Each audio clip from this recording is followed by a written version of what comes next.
Kids Garden. Nasa loob siya ng mismo na nakakulong siya. Ayan, may aircon.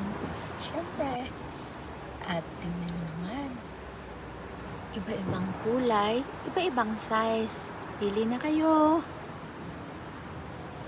Ayan. Look at that. Ang gaganda. Wow!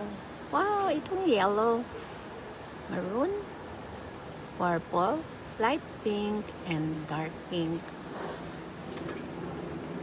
Ayan. Ang ganda. Tinadayo talaga ang place na to. Ayan, order na siya. Sold it and paid already pag ganyan yung mga tag. Wow! Yes. Wow! Ganda. Dito pang karaniwan lang yan pag may okasyon or kahit walang okasyon. Yan ang